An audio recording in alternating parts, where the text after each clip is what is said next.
Perfecto. Hola, muy buenas tardes. Nuevamente, con el gusto de saludarlos en esta fiesta cultural a propósito del marco de Día del Abogado.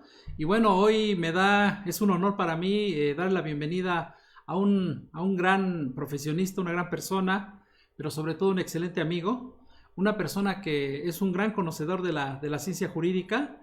Y bueno, pues muchas gracias, el magistrado Andrés Hipólito Prieto. Magistrado, muchas gracias por su generosidad. Sabemos que su agenda es muy apretada y que nos regala pues este espacio. Pues muchas gracias, magistrado. Es un honor. Al contrario, doctor Miguel Ángel Falcón, para mí es un honor, un placer estar a través de estas plataformas en contacto con la base estudiantil de esta noble profesión que, por cierto, el día de ayer, esta semana, el día de hoy, incluso también se siguen con los festejos pues de esta noble profesión, Miguel Ángel, pero aquí estamos al pie del cañón. Muchas gracias. Y bueno, en nombre de nuestro rector, el maestro Fernando Vázquez Muñoz, pues también muchas gracias y gracias por este compromiso que también tienes con nuestra escuela. Y bueno, el rector te manda un fuerte abrazo y un gran agradecimiento. Y bueno, pues en nombre también de la Escuela de Derecho, Posgrado y Práctica Jurídica, pues muchas gracias, mi querido magistrado. El magistrado Andrés Hipólito Prieto es licenciado en Derecho por la Universidad Autónoma del Estado de Morelos y maestro en Procuración y Administración de Justicia por la misma universidad en la División de Estudios Superiores, grados obtenidos con mención honorífica. Ha tenido diversas actividades importantes, me gustaría nada más resaltar, fue director jurídico titular de Gobernación en el municipio de Cuernavaca y titular de la Delegación Municipal en la colonia Antonio Varona. Asimismo fue delegado de la Profeco en el Estado de Morelos y actualmente es magistrado numerario del Tribunal Superior de Justicia del Estado de Morelos. Ha participado en diversos, múltiples congresos, cursos, talleres y diplomados, tanto como ponente como participante en el ámbito nacional e internacional. También en la parte académica ha dado infinidad de conferencias, de seminarios. Es docente en nuestra Facultad de Derecho y Ciencias Sociales de la UAM y orgullosamente también es docente académico de nuestra Escuela de Derecho, Posgrado y Práctica Jurídica. Muchas gracias, maestro magistrado. Es un honor para nosotros tenerlo aquí y bueno, escuchar siempre, pues todo su conocimiento. Gracias, doctor, por estas palabras de presentación. Pues simplemente que se quede en la idea de nuestros alumnos, pues que me dedico a la docencia desde hace más de 25 años ya, Miguel Ángel, en la Facultad de Derecho, y a la magistratura, a la impartición de justicia, Miguel Ángel. Ahí ya tengo, pues tú fuiste testigo, fuimos compañeros. Cumplí 21 años ya de magistrado, wow, Miguel Ángel, y la verdad he visto desde estas dos perspectivas, la académica y la de la judicatura, cómo he venido evolucionando nuestras instituciones de derecho, Miguel Ángel. Sobre todo el derecho familiar, cómo ha venido creciendo, cómo hemos venido pues adoptando instituciones de derecho internacional, la hemos acuñado como propia, instituciones como el libre desarrollo de la personalidad, como es el interés superior de los menores, como es el principio de presunción de inocencia, como es, no me vienen ahorita a la memoria, pero tantas y tantas instituciones, y bueno, pues hoy quisiera compartirles un poquito de mi experiencia en lo que ha sido concretamente el interés superior del menor, Miguel Ángel, si me lo permites. No sé si se me permita pues exponer en forma general el tema o que me vayan preguntando los alumnos, no te veo más que a ti, no sé a cuántos o a cuántas personas estamos llegando, no sé ¿Personas cuántas? cómo hacer el desarrollo, no tuve la oportunidad de presentarles un trabajo acabado, didáctico, pero vamos a hablar del interés superior del menor. Sí, perdón, magistrado. Nada más como comentario, bueno, ahorita están sus alumnos de licenciatura, están presenciándolo. Seguramente hay más de 150 personas a través de los dispositivos en los salones y bueno, las personas que nos ven, les hacemos la invitación, si gustan ir haciendo preguntas a través de Facebook, está por Facebook Live. Si gustan hacer preguntas, magistrado, por eso nada más nos vemos ahorita, pero hay más de 150 chicos y maestros escuchándolo. Entonces, hacemos la invitación. No sé, maestro, si quisiera ir disertando y sobre la marcha, que nos vayan preguntando y aquí le haremos las preguntas conforme vayan surgiendo. De acuerdo, Miguel Ángel.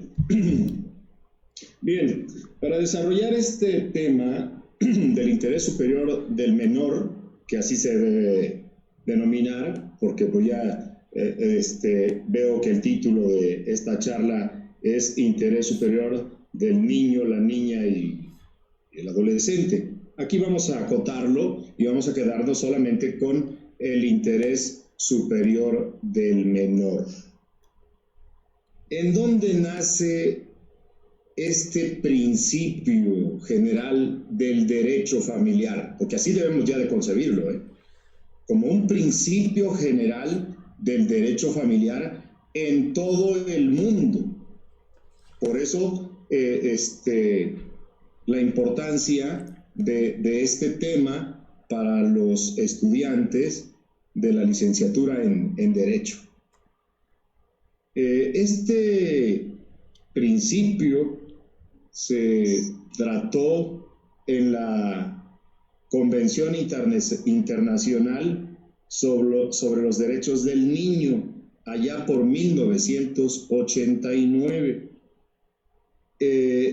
Aquí en la convención fue la culminación de un proceso progresivo de reconocimiento y protección de los derechos de los niños, tal como lo trata en su ensayo Miguel Ciñero Bruñol, un investigador de esta materia del derecho familiar. Un análisis histórico-jurídico así rapidísimo, bueno, pues nos lleva hasta nuestros días en nuestro país con la incorporación de los derechos humanos a nuestra Constitución. Ya ves que de 2010, 2011, concretamente junio de 2011, pues se incorporan los derechos humanos a nuestra Constitución. Y obviamente uno de los derechos humanos que tenemos pues es a no ser discriminado por razones de edad, de sexo, de ideología, de pensamiento, de inclinación sexual. Entonces, por eso te comentaba yo hace ratito de dónde hemos venido acuñando pues todos estos grandes principios. Y así es como se desarrolla en esta reforma constitucional el artículo 4 de la Constitución. El primero, que prohíbe pues la no discriminación, o sea, se prohíbe discriminar a nadie, y el cuarto en donde ya le brinda protección magnífica, una supraprotección o protección complementaria a los menores de edad, a los niños. Esto es desde el nacimiento, incluso yo me atrevería a decir, Miguel Ángel, que es hasta en la misma gestación, porque ahí ya también debe de haber derechos que protejan al embrión, al producto de una concepción, desde el nacimiento hasta la edad de 18 años. A este sector de la población, pues es a lo que está dedicado precisamente el tema de hoy. ¿Por qué interés superior del menor? Esta convención de la que les hablo, la Convención Internacional sobre los Derechos del Niño, bueno, pues también toma en cuenta que debe ser un interés por encima de las culturas, de las costumbres que se tengan en los países miembros de esta convención. Y obviamente el derecho a la protección de los menores debe estar por encima de cualquier atavismo religioso, cultural, político, psicológico, y obviamente por eso tengo entendido que se le llama interés superior de los menores. Precisamente, Miguel Ángel, porque el Estado, así como está redactado el artículo 1 de la Constitución, pues está obligado no solo para promover, sino para garantizar la efectiva protección de los derechos humanos. Y obviamente los niños son seres humanos. Sí. Entonces aquí es donde nace la concepción filosófica, jurídica, de que los menores, al ser desiguales a un adulto, pues es más que necesario una supraprotección o una protección complementaria de sus derechos, Miguel Ángel. Entonces, así es como se va desarrollando esta teoría primero, que finalmente termina acuñándose como lo que hoy conocemos, como un principio general del derecho procesal familiar. Aquí nada más para posesionarnos bien de por qué es un principio, debemos de recordar cómo se entienden los principios generales del derecho, lo que los romanos conocieron como la pracepta iuris, los principios del derecho. Sí. Y en la actualidad, estos principios generales del derecho están contenidos no solo en la Constitución, en el artículo 14 de la Constitución, sino también en los códigos procesales, en donde la impartición de justicia debe de obedecer a ciertos principios. Y la Corte ha definido bien lo que se debe entender por principios generales del derecho. La Corte, en una de sus jurisprudencias incluso históricas, sostiene que los principios generales del derecho no son ni opiniones de juristas destacados, es decir, no son opiniones doctrinarias, tampoco son jurisprudencia. La jurisprudencia no es principio general del derecho. La Corte dice que los principios generales del derecho son verdades jurídicas notorias e inmutables. Y aquí nada más había que agregar y universales. Por eso hoy este principio de interés superior de la niñez es universal. Y lo mismo está protegido hoy un menor en nuestro país que en Chile, que en Colombia, que en Argentina, y no importa la cultura, la raza o la situación incluso política que se vive en este país. Por eso se destaca con la frase interés superior del niño.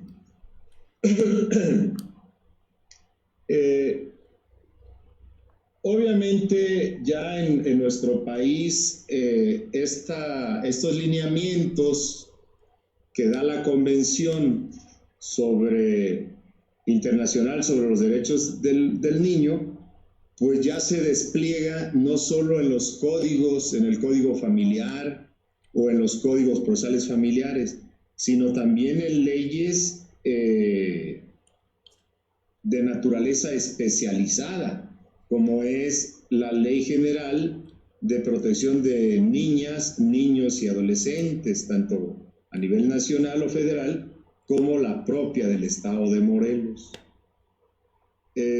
Y también, obviamente, este interés superior de los menores, pues también abarca todo tipo de materias en donde puedan involucrarse los derechos de los menores, incluso hasta en cuestiones del derecho administrativo, en el derecho familiar, en el derecho penal, en el derecho civil. Es decir, que este principio general del derecho no tiene solamente una connotación del derecho propiamente familiar, sino que tiene una connotación general en todo el derecho positivo, en este caso mexicano, Miguel Ángel. Y obviamente este interés superior del menor deriva precisamente de la condición de persona. Si los derechos humanos son atinentes a la dignidad humana, a la persona, bueno, pues al ser personas nuestros menores, pues obviamente deben de gozar de una supraprotección o una protección complementaria como lo comentaba. Entonces, en mi experiencia que tengo, pues como magistrado, Miguel Ángel, pues obviamente este interés superior del menor, y de acuerdo a lo que yo señalaba en el artículo 1 de la Constitución, es un imperativo categórico de la autoridad, en este caso judicial. Ahí, inmediatamente, al llegar a sede judicial, un asunto en donde se vea involucrado los derechos de los menores, merecen tratamiento especial en toda su magnitud. Es decir, que el interés superior de los menores está desde el punto de vista del debido proceso, en relación con la prueba, ante la deficiencia de el planteamiento de una demanda, de una reclamación, de un recurso, de lo que sea, cabe la suplencia de la deficiencia de la queja. Y estoy hablando en sede judicial, no solamente del proceso de controversia familiar, sino incluso en materia penal, en materia de amparo. Entonces, cuando el interés superior de los menores llega a sede judicial, de entrada tenemos que aplicar lo que conocemos también como perspectiva de género, Miguel Ángel. Es decir, tenemos que visualizar que hay un menor involucrado en este procedimiento judicial, ya sea desde la demanda, sea en la contestación de la demanda, sea en el ofrecimiento de pruebas, sea en el desahogo de pruebas o incluso en la carga de la prueba. Es decir, el interés superior del menor en su vertiente del derecho procesal. En cualquier tipo de proceso, la autoridad que rige o rectora del proceso judicial correspondiente está obligada, por imperativo del artículo 1 constitucional, a proteger el interés del menor, precisamente para no provocar tratos desiguales. Es decir, hay que ir buscando el equilibrio procesal.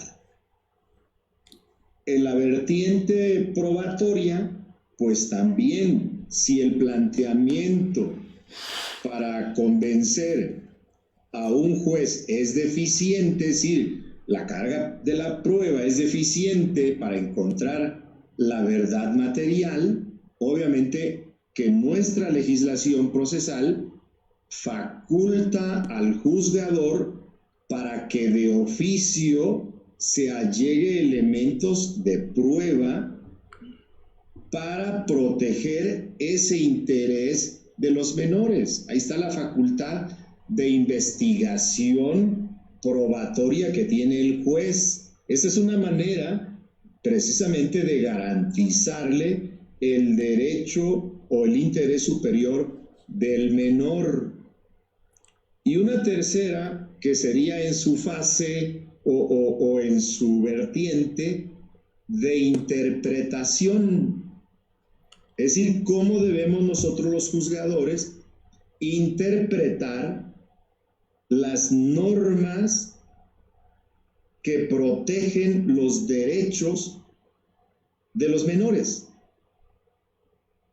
Es decir, muchas veces tenemos que integrar a través de interpretación sistemática, a través de incluso la misma jurisprudencia o aplicando los demás principios generales del derecho, pero no podemos dejar de resolver una controversia en donde haya un menor o incluso un incapaz.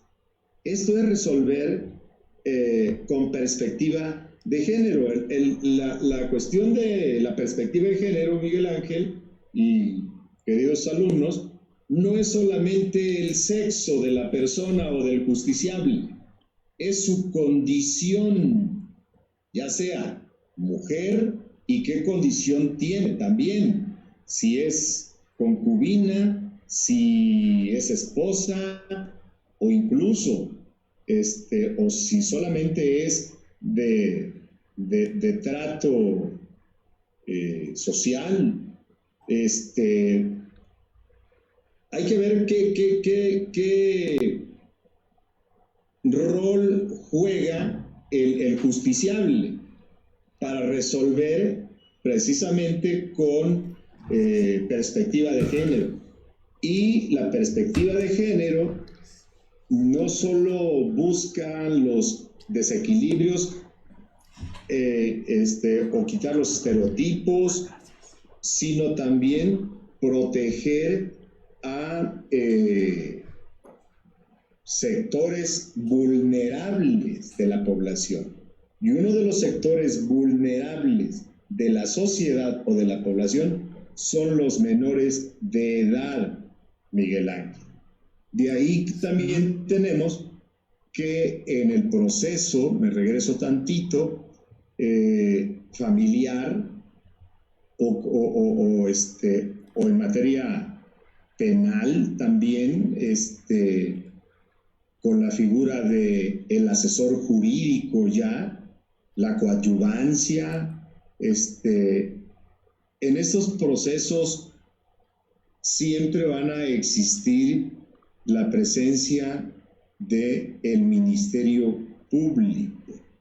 En los derechos de familia, en los procesos judiciales donde se litiguen derechos de menores o incapaces, es de interés social, es decir, a la sociedad le interesa este tipo de resoluciones, Miguel Ángel.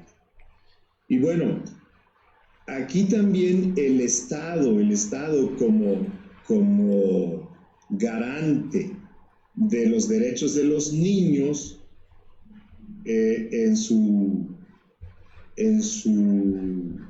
facultad de conformación normativa, es decir, el Estado en el poder legislativo, el poder que hace las leyes, que las va adecuando a las manifestaciones sociales, tiene que privilegiar el interés superior de los menores, porque no pudiéramos entender un retroceso en la facultad normativa del orden social por parte del Poder Legislativo. Es decir, que también el Estado, en su fase de hacedor de normas, fase legislativa, debe de garantizar los derechos de los menores y los incapaces. Y obviamente toda esta gama de derechos que tienen los menores, que ahorita vamos a ver si alcanzamos a hacer cuando menos una lista de cuáles son los principales derechos que tienen los menores, pues el Estado por sí solo no debe de intervenir tanto en las relaciones familiares, sino tener una mínima intervención. También es otro principio, porque el Estado no puede llegar pues a decirte cuántos hijos vas a tener o con qué espacio vas a tener un hijo y vas a tener otro, o que te imponga el Estado reglas para educar a tus hijos. Creo que esto lo delega el propio Estado en los padres de familia. Es decir, ahí está un primer derecho que tienen los menores, una paternidad responsable para el desarrollo psicosocial de los menores.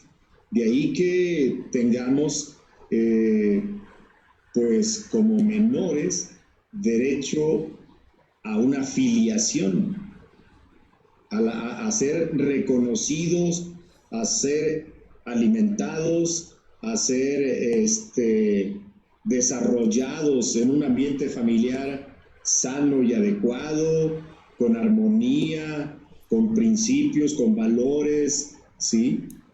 Y el Estado obviamente solamente vigila que estas facultades se desarrollen de forma adecuada. Incluso te comentaba yo al principio de esta charla, Miguel Ángel, que durante este tiempo que llevo como magistrado, pues he visto cómo la misma patria potestad, antes se tenía la vieja creencia de que la patria potestad era como casi la concibieron los romanos, ese poderío que tenían los padres sobre los hijos, el paterfamilias, que incluso tenían hasta la facultad de quitarle la vida a un hijo desobediente, a alguien que no acatara las reglas del paterfamilia. Sin embargo, esto ha venido evolucionando y hasta antes de la incorporación de los derechos humanos a nuestra Constitución, allá por 2000, se tenía la creencia de que la patria potestad era precisamente esa potestad que tenemos como padres de familia de educar y corregir a nuestros hijos. Y hoy, si tú consultas tesis aisladas de la Corte o jurisprudencias, te vas a dar cuenta que la Corte ya revolucionó este principio o esta creencia de que se sentía uno casi dueño de la vida de un infante, solamente porque era tu hijo. Tú hacías y deshacías con tu hijo lo que tú quisieras, porque finalmente ese era tu hijo. Esa concepción ideológica ya debe estar cambiando. Hoy nuestros hijos no nos pertenecen como cosas. Es una obligación de nosotros corregir, educar, encauzar por el sano desarrollo psicoemocional, cultural, educativo a nuestros hijos. No es ya un derecho del padre. Sí. Antes de la patria potestad concebida ya de esta manera, teníamos al régimen de la custodia, que pensábamos también que la custodia que era un derecho de los padres. Y no, hoy con esta concepción del interés superior del menor, se invierte el principio, Miguel. Hoy la custodia es una obligación para los padres y un derecho de los niños, como también es el régimen de convivencia. El hecho de ver, convivir, ver el sano desarrollo de un hijo no es derecho de los padres, es derecho de los hijos. Y así vamos viendo ejemplos de cómo también la misma idiosincrasia de la población va cambiando en relación con los derechos de los hijos. Y bueno, dentro del gran catálogo que tenemos de los derechos de los hijos, bueno, pues a mí de entrada se me ocurre pensar que es el de los alimentos, del cuidado. Son derechos que tienen los niños, ¿sí? De el esparcimiento, de la educación, de la habitación, del patrimonio, a jugar. Los niños tienen derecho a jugar.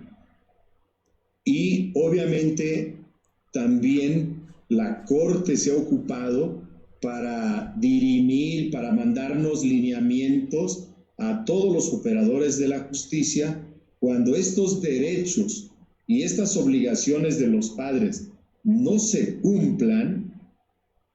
La Corte, al margen del marco legal que tenemos, tanto constitucional como de leyes, como códigos, tanto sustantivos como procesales, ha elaborado lo que conocemos como protocolos de actuación de los operadores de justicia en donde se vean involucrados derechos de menores incapaces, en donde obviamente nos habla de varios capítulos en donde los menores tienen derecho en lo que es la impartición de justicia, que es un derecho fundamental, a ser oídos.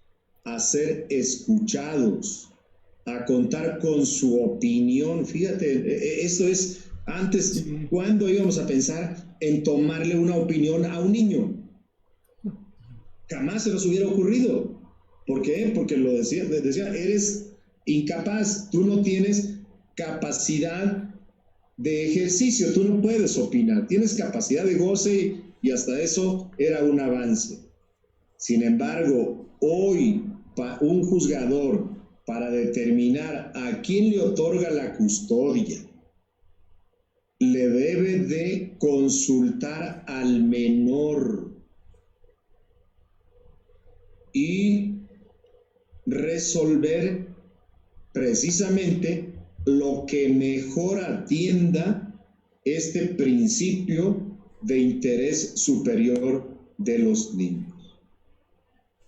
Y bueno, hay muchos derechos que obviamente no me voy a ocupar de ellos en esta charla, pero tenemos otro que es muy importante, el derecho a la paternidad, a conocer su origen genético.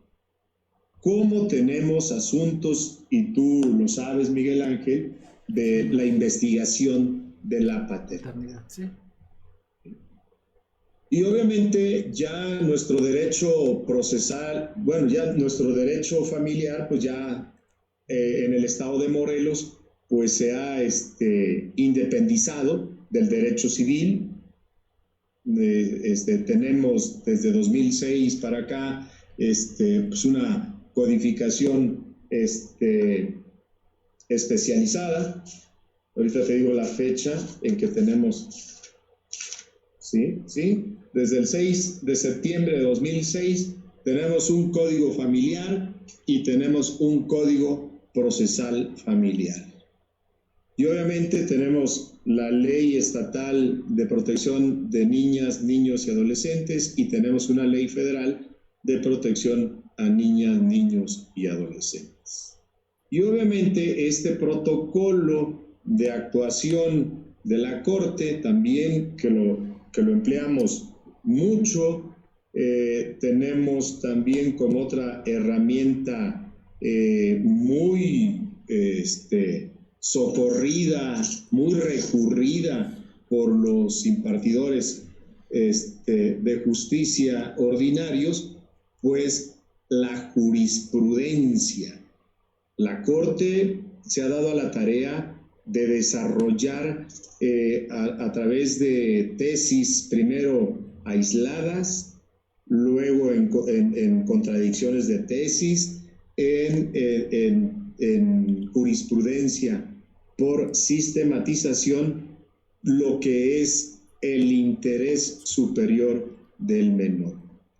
Y bueno, pues como autoridades, Miguel Ángel, pues siempre debemos estar bien atentos, bien atentas para darnos cuenta de los derechos humanos de los niños y resolver pues con base a esta perspectiva de interés superior de ellos. Pues no sé qué más hablar de esto, Miguel Ángel, no sé si quieran abrir alguna sección de preguntas y respuestas. Sí, magistrado, fíjese que tenemos, sí, la verdad es que la charla muy interesante ha generado mucho interés en nuestra comunidad y tenemos varias preguntas, Sí. Si nos permite se las hacemos. Sí, claro. Alejandra Tapia nos pregunta, ¿a partir de qué edad pueden ser escuchados los niños en un juzgado y qué lineamientos deben de seguirse para no violentar sus derechos? Sí, a partir de los 7 años o menos, incluso aquí la edad no es limitante. Con tal de que el niño exprese su auténtica voluntad, ¿sí? Y obviamente quien nos da la pauta para no revictimizarlos, para no para lograr su objetivo, para escuchar a un menor, pues es el protocolo de actuación para los operadores de justicia en donde se vean involucrados menores de la Suprema Corte de Justicia de la Nación, en donde señala entre varios aspectos, lineamientos, que el menor, cuando vaya a ser presentado en la presentación de menores ante un juez, pues primeramente debe de darse una etapa de sensibilización acompañado de un psicólogo o psicóloga, un experto en psicología, si se puede infantil, mejor, y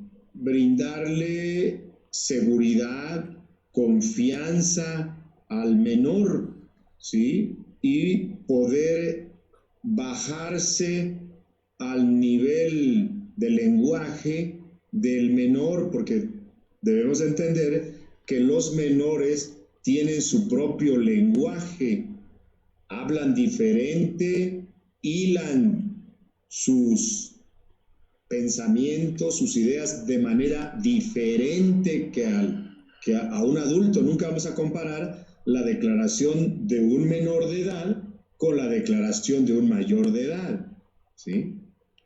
Entonces, y sobre todo, nos dice este protocolo que esta opinión del menor cuente, es decir, que se valore en la resolución, porque de nada serviría escuchar al menor, darle las garantías de confianza en esta previa etapa de sensibilización, en donde se le va a explicar que se va a expresar de manera natural, sin estar nervioso, que nadie le va a hacer daño, que si nos permite audio grabarle lo que va a decir, y obviamente asegurarle que lo que se va a resolver es atendiendo siempre su interés, que por encima de los derechos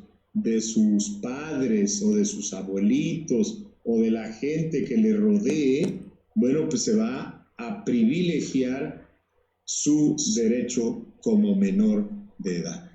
Pero ahí está la respuesta en lo que es este protocolo de actuación para los operadores de justicia, Miguel Ángel. Gracias, magistrado. Nos pregunta Kimi García, en cuanto a la materia penal, ¿cómo procede este interés en niños con discapacidad? Aquí habría una doble vulnerabilidad, o sea, es niño y hay una incapacidad. Sí, así es. Bueno, pues opera igualito, ¿no? Un menor de edad a un incapaz mayor de edad opera igualito. Hay que protegerle, no hay que exponerle con su victimario, no hay que permitir que se revictimice. Opera de la misma manera con este protocolo, ¿eh? Hay que poner a salvo al menor víctima. Obviamente aquí también hay que entender el lenguaje de los menores, ¿sí? Sí, es muy frecuente que personas, sobre todo niñas, menores, sean violentadas, sean abusadas sexualmente. Aquí quiero decirles también que aquí debe de tener intervención por la Ley General de Atención a Víctimas los menores de edad. Aquí debe de intervenir el Estado a través de lo que hoy se llama Procuraduría de Protección a Niñas, Niños y Adolescentes. Lo que antes era la Procuraduría de Protección a Niños, que dependen de los sistemas del desarrollo integral de la familia. Ellos tienen derecho a coadyuvar con el Ministerio Público, a solicitarle al Ministerio Público lo que son las medidas de protección, medidas cautelares, y todas estas cuestiones que contempla el Código Nacional de Procedimientos Penales. No sé si respondí, Miguel Ángel. Sí, sí, Maxton, muchas gracias. También nos pregunta Alejandra Tapia. Quisiera preguntarle si cree que en esta pandemia se ha visto afectado el interés superior del niño, específicamente al impedir convivencias presenciales entre el progenitor que no tiene la guarda y custodia y sus hijos, y haciéndolo de manera virtual. Sí, Miguel Ángel, irremediablemente esta pandemia no solo ha venido a afectar a los niños, ha venido a afectar a la familia. Estar en un ambiente encerrado, viendo todo el día a las mismas personas, haciendo lo mismo, todo el día, pues ha dado lugar a muchas conductas ilegales y desgraciadamente las víctimas son los miembros menores de una familia. Lo menos que ha pasado es que, bueno, no se pueda dar la convivencia física. Eso es lo menos que ha sucedido. Pero lo peor es la comisión de delitos, en donde el menor de edad es víctima de conductas delictivas de parte de sus progenitores o de las personas que le rodean en la familia.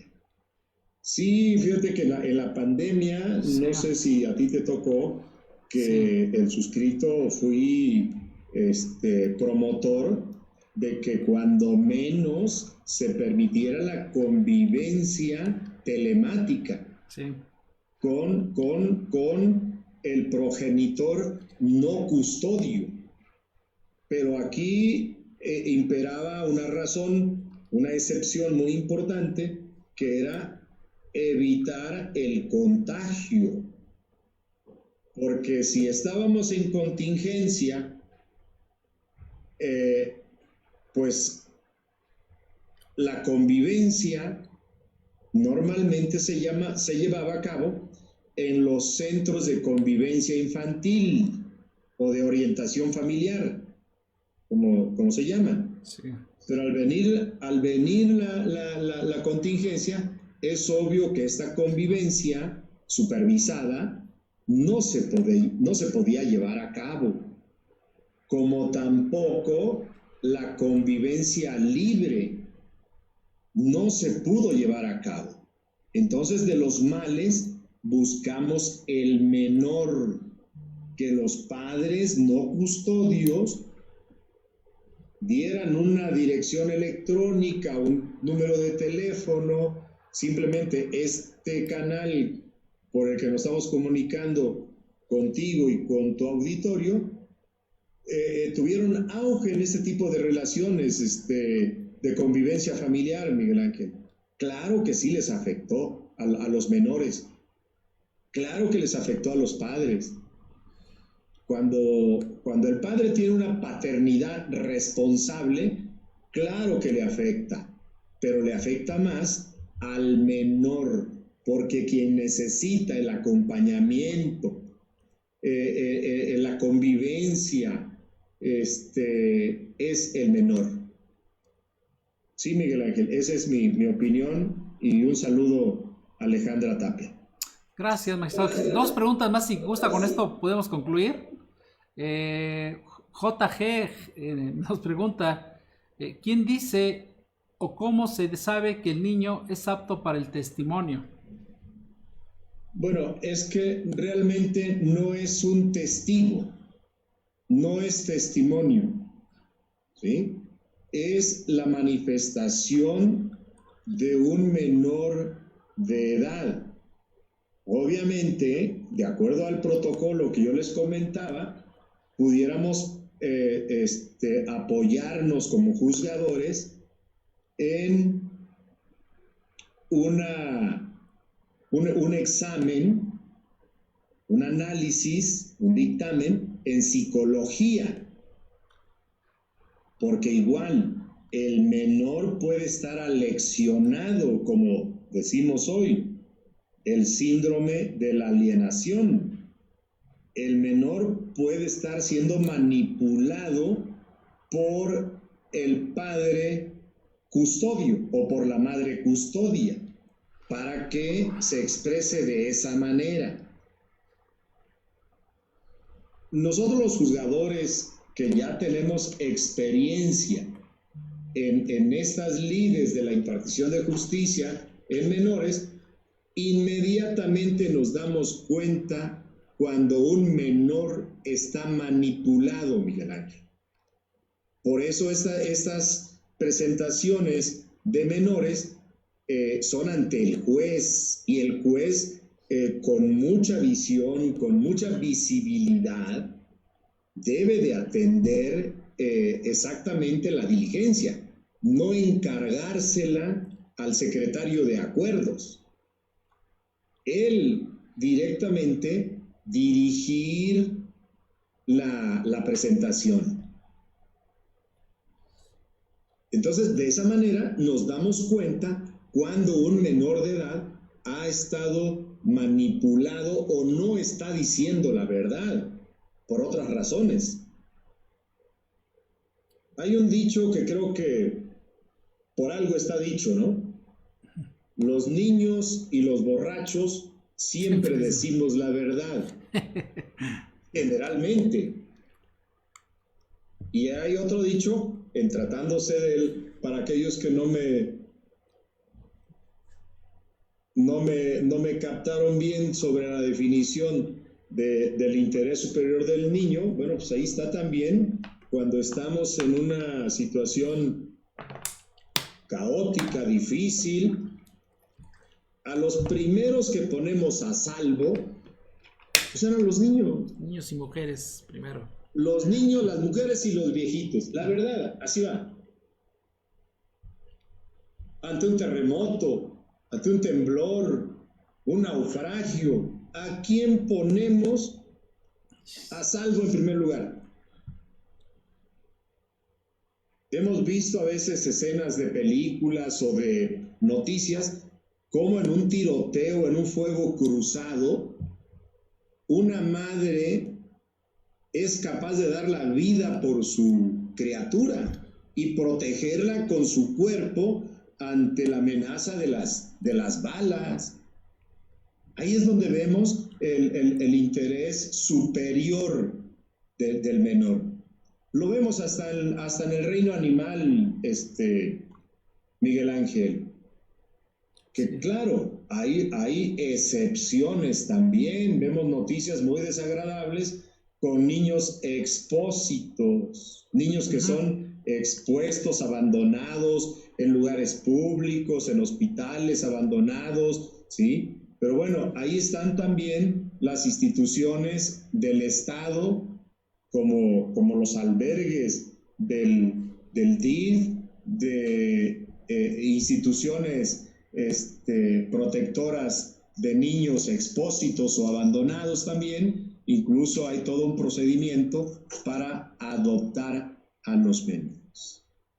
Entonces, Miguel Ángel, la verdad es que el derecho de los menores o el interés superior de los menores pues está ganando terreno paulatinamente. La verdad es que a mí, de 2000 para acá, pues la verdad es que yo celebro que todo esto venga, como dicen los italianos, increciendo, venga aumentando, venga creciendo. Y aquí es donde nos damos cuenta de la progresividad de los derechos humanos. Si queremos ver dónde se da la característica de la progresividad de los derechos humanos, aquí tenemos como ejemplo los niños.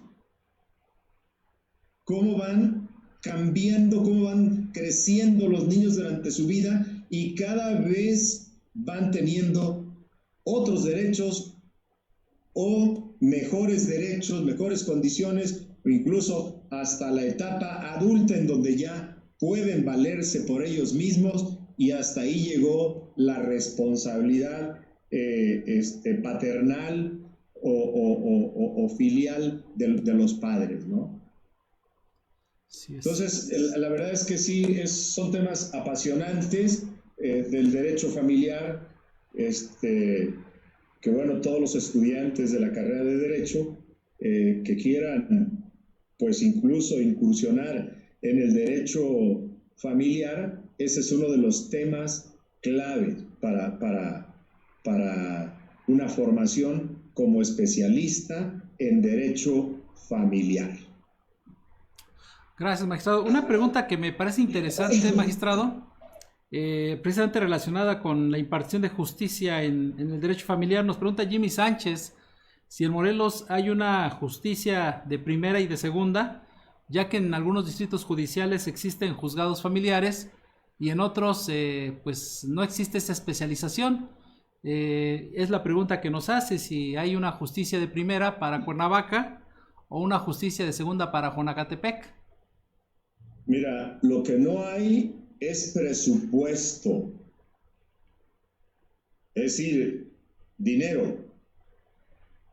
Lo ideal sería que hubiera juzgados de lo familiar hasta en el último rincón del estado de Morelos. Pero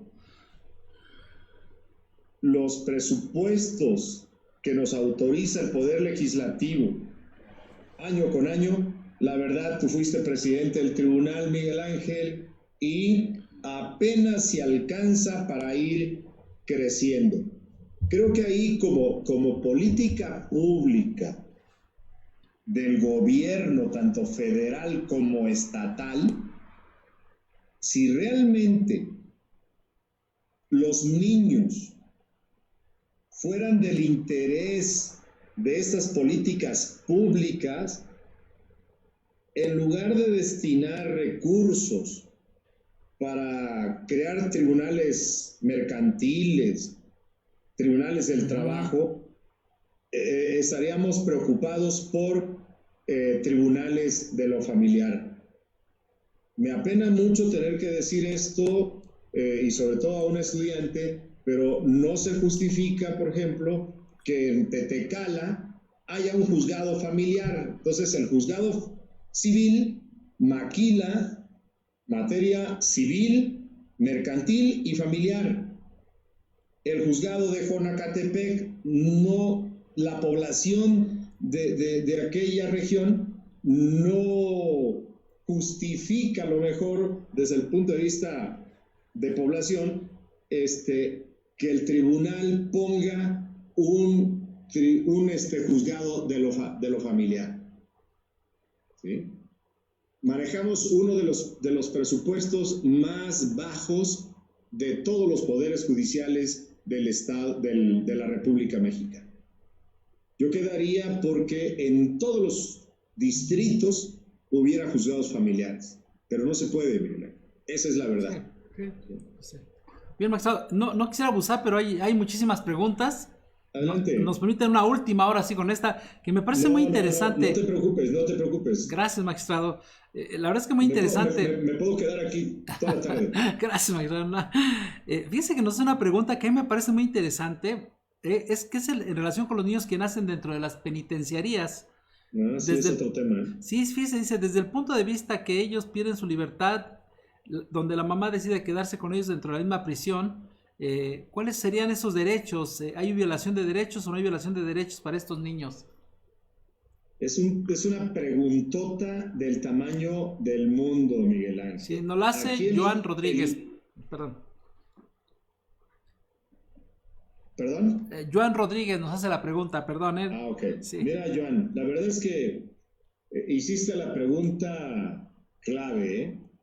Mira, aquí el interés superior del menor, pues, sería difícil establecer cuál es de todos el que más le beneficie. Siento que los primeros años el interés superior del menor es estar con la madre, sobre todo en su época de lactancia. No se le puede arrancar a la madre y que no le permita la autoridad penitenciaria amamantarlo. alimentarlo, sino que ir viendo cómo va creciendo, cómo va evolucionando el menor. Es obvio que él debe de tener una libertad, sin embargo, la madre está privada de la libertad. Entonces había que ver si hay padres. Son muchos derechos que hay que ponderar aquí, compañero. Pero sí, la verdad es que es muy difícil. Ni los mismos teóricos, ni los mismos doctrinarios se ponen de acuerdo. Pero sí, dependiendo de la edad, de las necesidades que vaya teniendo el menor, es como se va ponderando cuál es el interés superior en cada etapa de su vida. Es lo que le pudiera yo responder, Miguel Ángel. Muchas gracias, magistrado. Y la verdad es que hice la pregunta porque, como usted lo comenta, la verdad es una pregunta bien interesante, súper interesante, ¿no? ¿Qué pasa con esos pequeñitos? Porque además, la verdad es que, si mal no recuerdo, a determinada edad también los separan de la mamá. Y entonces eso viene a ser también un choque, ¿no? Con el pequeñito, donde está acostumbrado y se va formando, y ese es su hábitat natural, y de repente, ¡pum!, se queda sin ello, y la verdad sí es una pregunta bien interesante. Así es. Sí, no tiene una respuesta única esa pregunta, Miguel Ángel, ¿eh? Sí, magistrado. Pues, magistrado, pues no sé si abusar de su tiempo, le hago otra pregunta o... La que quieras. Pues si quiero una pregunta más, aquí, permítame un segundito. Una última pregunta, si me lo permite. Déjame ver que no abre aquí el... Lástima, no abre.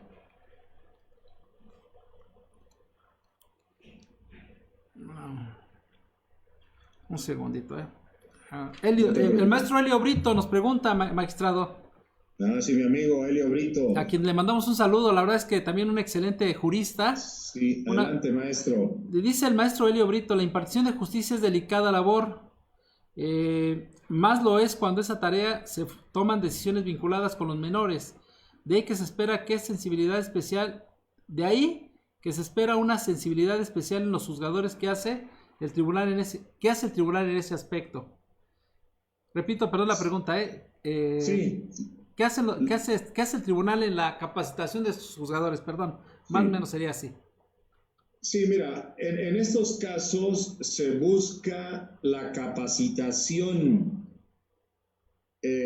Por ejemplo, ahorita que ya se dio la semi-especialización, donde se crean tribunales ya familiares aquí en Cuernavaca, en Cuautla, en Jutepec, pues se busca que la escuela judicial capacite, no solo desde el punto de vista técnico, jurídico, a estos operadores de justicia, Helio, sino también sensibilizarlos, porque la materia familiar es muy delicada. No es lo mismo, y tú lo sabes, Helio, porque hemos compartido criterios, no solo en la docencia, sino incluso como juzgador. Tú fuiste juzgador, has sido litigante. Entonces, lo que se busca es también la calidad humana que tenga el juez. Buscar los mejores perfiles para efecto de que ante esta materia tengamos a los mejores perfiles. Y los mejores perfiles para la materia familiar, pues es sin duda las mujeres. Las mujeres son las que nos han demostrado que son más sensibles al dolor de los menores. ¿Por qué? Probablemente por su naturaleza de madres. Entonces, esto nos permite mejorar la impartición de justicia familiar en donde hay juzgados familiares. ¿Y qué hacemos en donde hay juzgados mixtos? Bueno, pues simplemente a través de nuestras resoluciones, mandarles mensajes muy directos a nuestros juzgadores cómo deben de juzgar.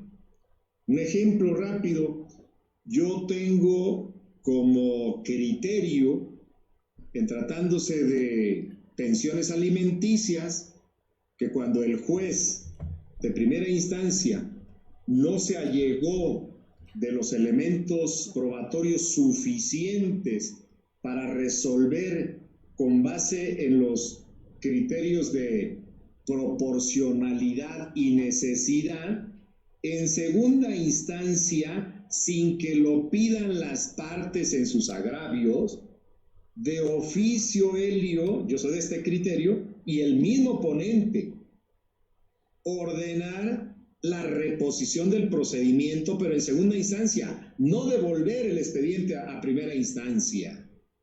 Sí. Y recabar oficiosamente más pruebas para efecto también de que no se le vaya a cargar la mano al deudor alimentario y darle más de lo que le corresponda a un acreedor alimentario, porque igual puede ser que haya más acreedores alimentarios. Y aquí acordémonos que la suplencia de la deficiencia de la queja opera ya no solo a favor del